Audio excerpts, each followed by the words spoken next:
Hi, BookTube, and welcome to the fourth in my series of 6 degrees of book separation, which echoes the tag of the same name, but my version is slightly different in that it's in honour of my upcoming new novel published in July, in that the first book in each of the 6 chains that I'm doing has some input or influence on my novel, and then thereafter the 5 books that I link to between each book, they may not have any role in my novel, but the first book always does. And so today we start with Stewart Lee, the If You Prefer a Milder Comedian, Please Ask for One EP.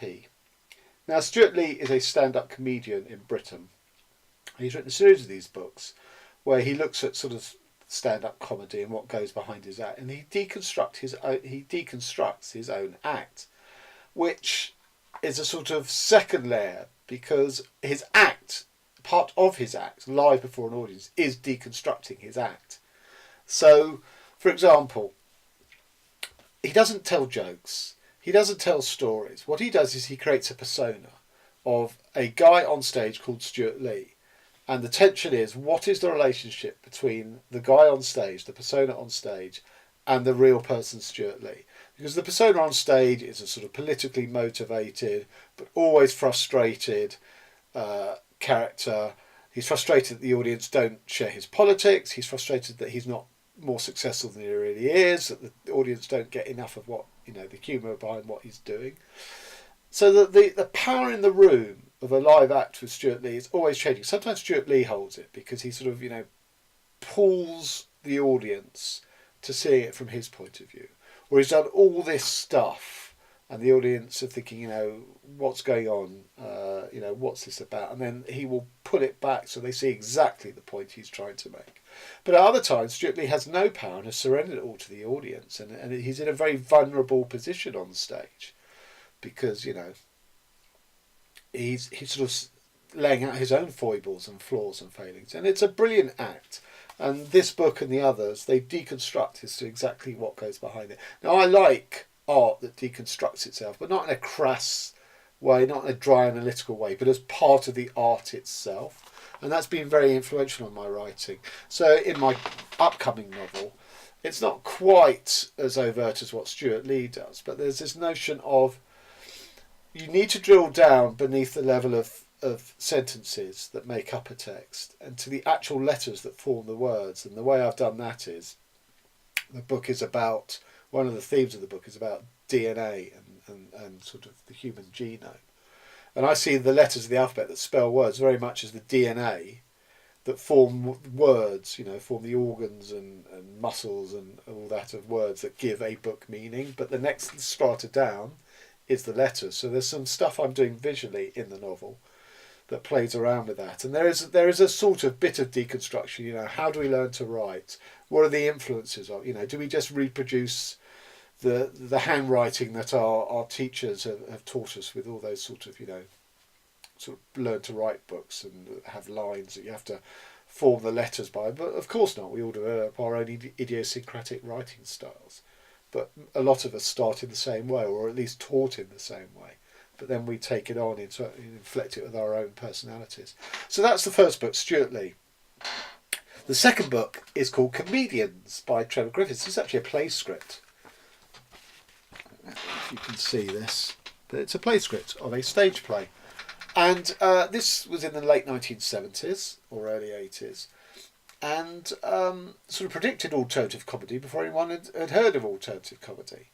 And what it is that a Second World War or a pre-Second World War comic is a bit sort of washed up after the war, and he's giving an evening class or a night school to would-be stand-up comedians, and his star pupil, and they've all got to give a performance at the end of the course, and his star pupil is basically the focus of this play, and the star pupil has this act lined up that he's been practicing and honing.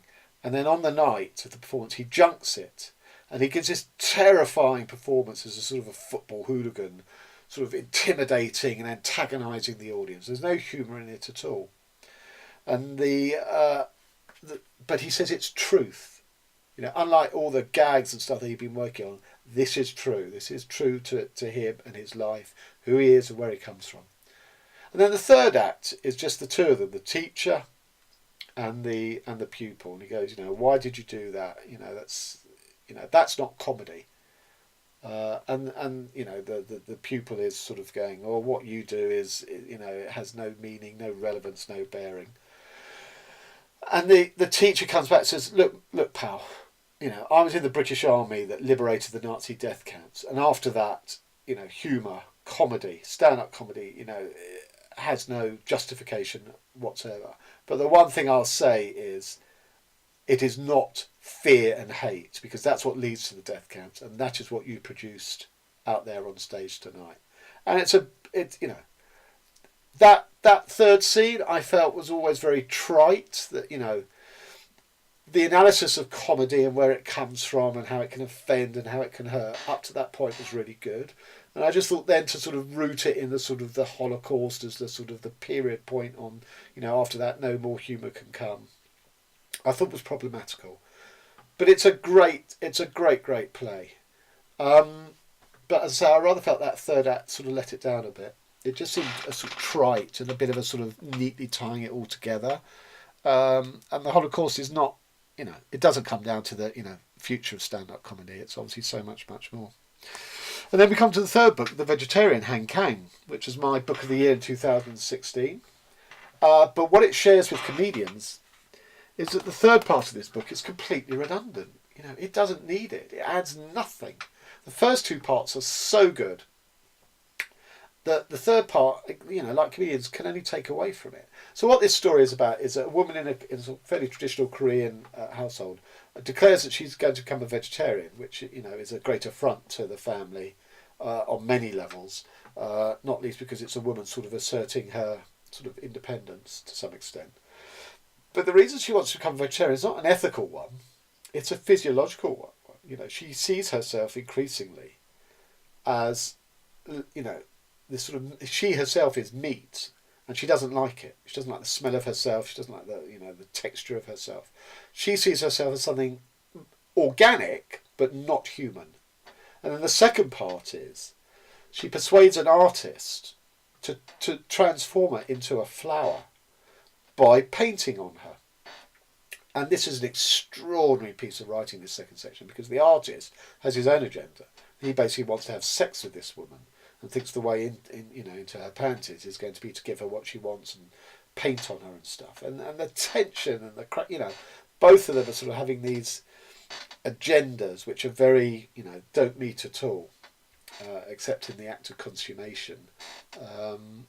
But it's exploitative, you know, by the man on the woman, and it, you know, it's fantastic. And then the third part is sort of the aftermath of that, where she's sort of had a breakdown and she's recuperating with her sister, and these sort of quiet conversations between the two sisters. But the vegetarian woman, it doesn't really say much. It's all from the point of view of the sister, and I think, you know, it adds absolutely nothing. But it's, you know, the first two parts are so extraordinary that was enough for me. So that brings us on to the fourth book, which is The Illustrated Man by Ray Bradbury, which is a short story collection. But the theme of it is a man is covered head to toe in tattoos. And these tattoos sort of come alive and narrate the story, and they sort of, you know, give these sort of horrendous sort of future, you know, possibilities, sort of narratives. But which is great. And there's a Rod Steiger film of it, which I really recommend, because Rod Steiger's a great actor and really, you know, just plays the part brilliantly. But the character does not refer to them as tattoos. He refers to them as skin illustrations, you know, because they're sort of like prophetic, you know, like the Bible, and, you know, sort of makes, you know, predictions and stuff like that. So that is the fourth book, The Illustrated Man by Ray Bradbury, which brings us on to the fifth, which is Thomas Harris, Red Dragon, where the sort of serial killer in this, who's called the Tooth Fairy, he too wants to transform his body. He too sort of wants to change the picture of his skin, and he wants to become this sort of, you know, this sort of butterfly, and he's stitching the human skin of his victims, to sort of create this sort of butterfly's wings and everything.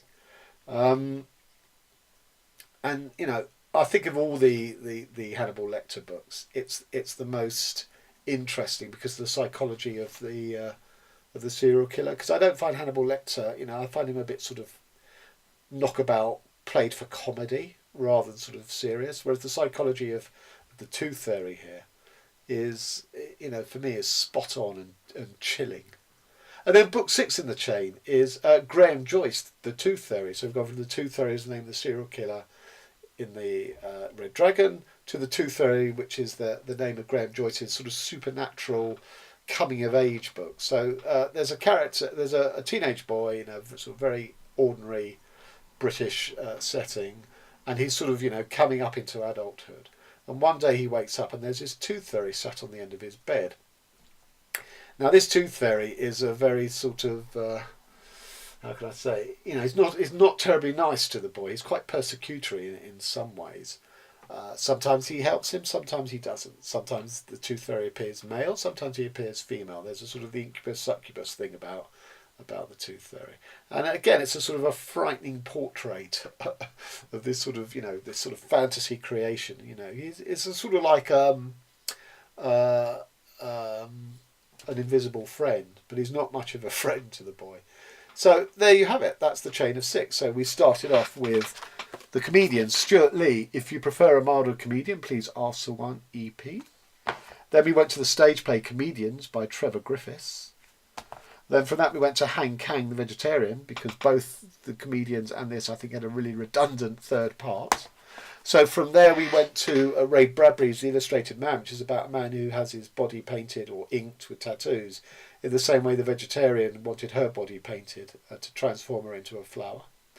From the Ray Bradbury we went into Thomas Harris's Red Dragon, where the character of the Tooth Fairy there wanted to transform his body, change his skin, adopt the skin of his victims to change him into a butterfly.